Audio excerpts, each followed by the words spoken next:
Manchester Arena, 21st of January. Why Manchester Arena? Liam is from Liverpool and EUBANK is from Brighton, but they're putting it in the Manchester Arena. Well, I can still have some Mancunians on the undercard. Fair place.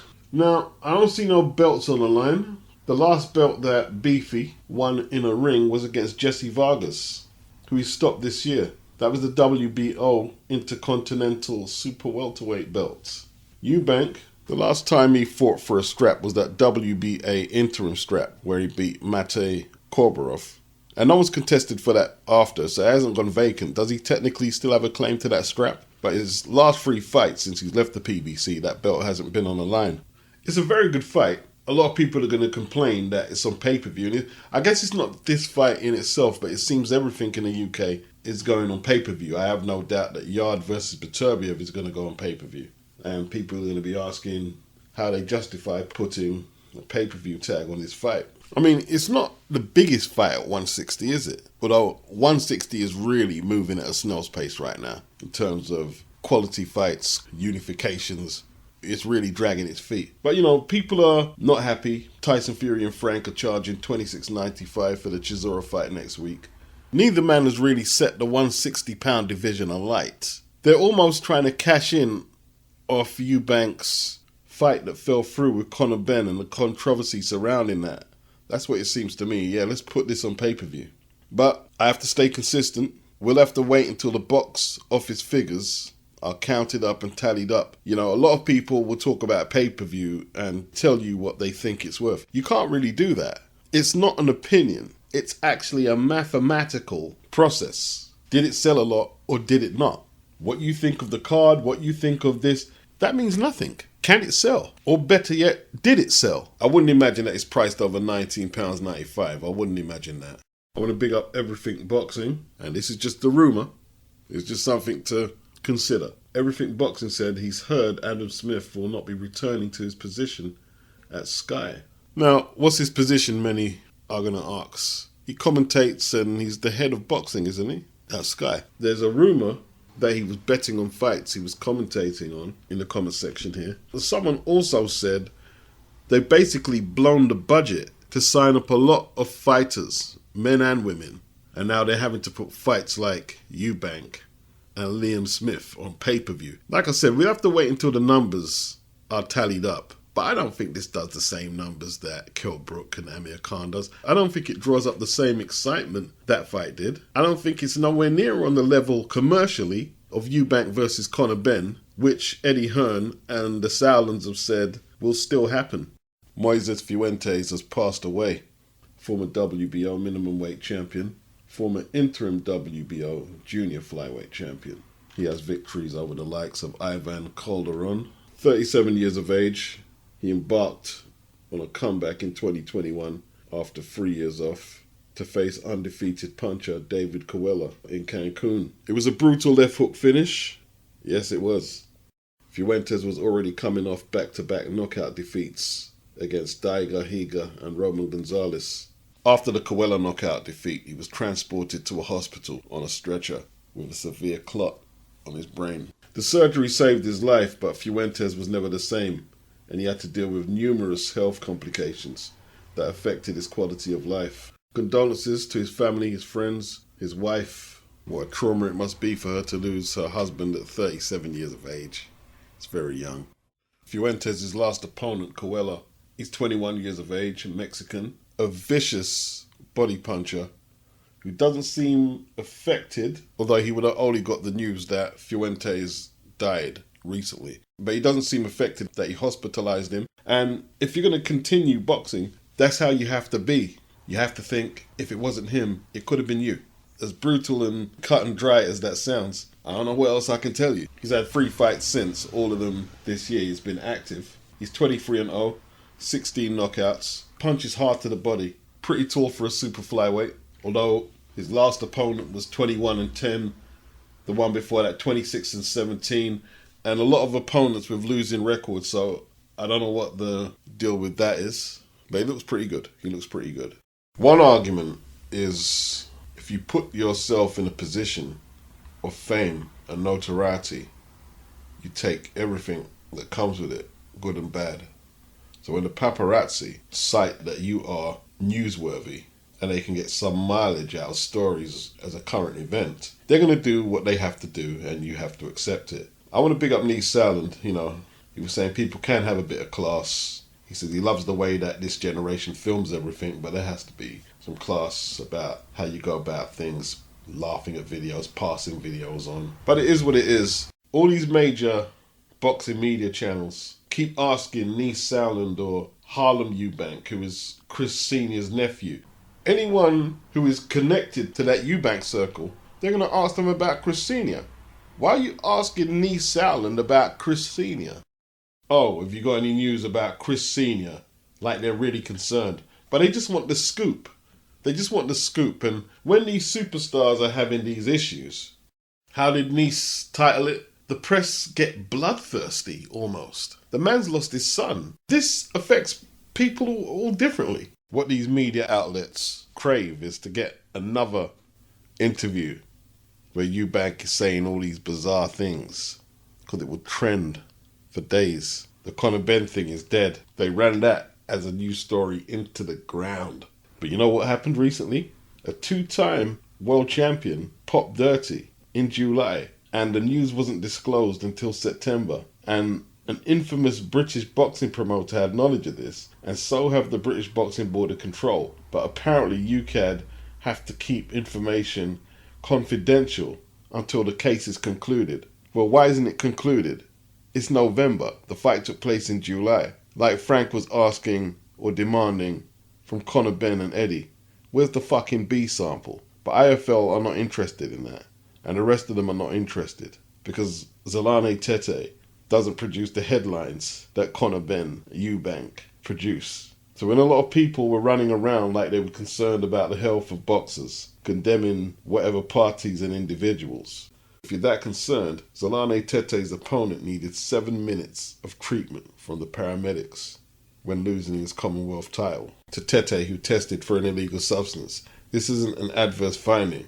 There's a substance there. It just hasn't been disclosed to the press. Still not newsworthy, guys? Oh, no. Not interested in that. Who cares about Jason Cunningham getting knocked out and Zolane Tete being a dirty athlete? Fucking parasites. The whole lot of them.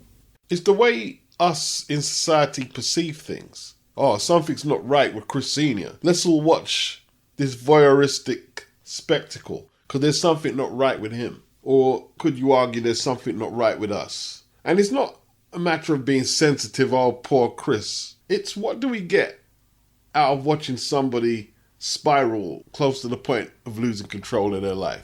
I don't think it's nothing inherently evil in us as humans. A lot of our choices are shaped by what we prioritize in terms of entertainment.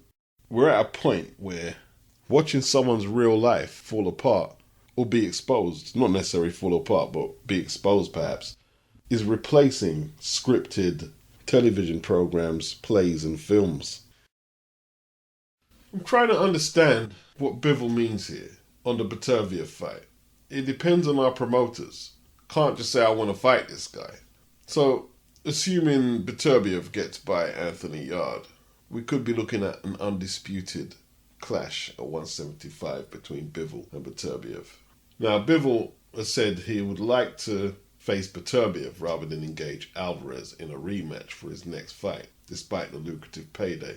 Now, I understand him being a boxer. He's confronted by the politics from sanctioning bodies, networks and promoters all the time. But if he and BETERBIEV were to do a simple video link and say we want to fight each other, what is it Bob Arum and Eddie Hearn are going to do? What are you going to do, not make the fight? The fight will happen. Now, them motherfuckers in the sanctioning bodies may call a mandatory for one of BETERBIEV's 3 straps or BIVOL's 1 strap, like the IBF are calling for Usyk to fight Hrgovic, which could be an obstacle in getting a Usyk-Fury undisputed fight. Well, I don't want to keep repeating my material. The answer to that is who gives the just have the fight. We know it's an undisputed fight. If it was an undisputed fight 1 minute before the IBF made the announcement, how is it not an undisputed fight 1 minute after they make the announcement? What's changed? What, they're going to take your hands away from you so you can't punch? No. It was undisputed then and it's undisputed now. Simple as. It's up to the boxers and the fans. If BETERBIEV and BIVOL express their desire, and especially if they unify and express their desire for this fight, we will get the fight. I'm positive of that. Positive. But not enough boxers are doing that. Is there a gagging order that you and a fighter cannot do a video link, where both of you say, we want to fight each other. We want this fight. Then you're almost forcing your promoters, your networks, the sanctioning bodies to oblige your wish and the public's wish to get this fight. I don't care what network is losing out because they're not going to be able to broadcast it. I couldn't give to you-know-whats. It's not my problem. Supply and demand. Not you supply and I accept. It's not like Eddie Hearn and Bob Arum haven't worked together. They've made a few fights. They've got one coming up. What was it? Team Franklin probably assessing that Dillian's dominating the press conference. Not that Jermaine Franklin was attempting to dominate it. They made a big attempt to unsettle Dillian. Jesse Addison, Jermaine Franklin's trainer, told us that Dillian is a wounded animal and they're coming in there to finish him off. He's been knocked out 2 times in his last 3 fights and he was being very vocal. Dillian retaliated, mocking his voice, saying you Americans all talk shit. At the same time, remembering that Buddy McGirt's trainer, and then he said, not you, Buddy, not you, and patted him on his shoulder. And yeah, it got heated up. Dimitri Salita got close to the action when they were facing off. And it looked like Salita wanted to swing on Dillian, which could have been interesting. I know Salita used to be a light welter, challenge Amir Khan, didn't he? For that WBA belt, was it? At 140? Got his ass whooped. Yo, it's something perhaps they need to do is unsettle Dillian if they can. There was the handbag situation between Dillian and Salita, and the security came and regulated, and we have the weigh-in tomorrow. Fight Saturday.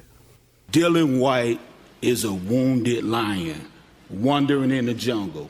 Okay. Why you taking my rest, bro? When Relax, you get man. A wounded lion wandering in the Jermaine, speak jungle, up and say your the coach healthy speak, lions man. are going to destroy Hey, you. Dimitri, This is the healthy stealing your lion. thunder, Dimitri. He's been knocked out Dimitri, 2 stealing your times thunder. out of his last 3 Hey, fights. Dimitri, He's a stealing your wounded thunder, bro. lion. Jermaine Hey, Fist is going to be the finish it. judge.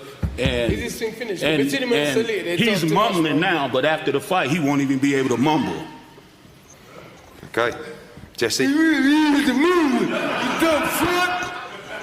That's what you sound like, you stupid fucking bozo. Relax, man. Tyson Fury identified something in his game that may help future opponents, is what Boxing Social says, including Derek Chisora. So they're citing the Vladimir Klitschko fight that made Tyson one of the most awkward and hard to hit heavyweights around.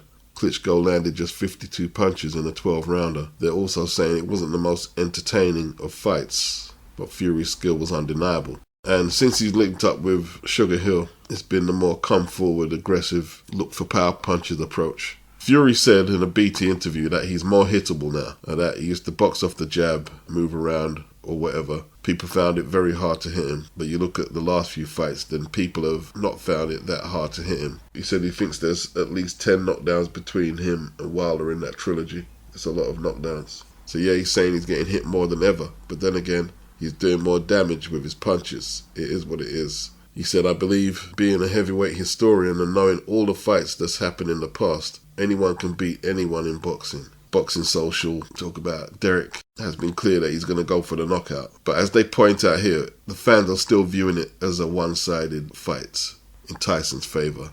And this to me sounds like an attempt by Tyson Fury to tell people that it's a more competitive fight than they believe it is. Because there's a lot of sources saying the tickets are not selling very well. And the supposed 52,000 they sold on the first day have ended up on a secondary market where touts and opportunists are trying to sell them for more. Josh Warrington believes that DAZN threw him under the bus in the rematch with Mauricio Lara after being brutally knocked out in their first fight.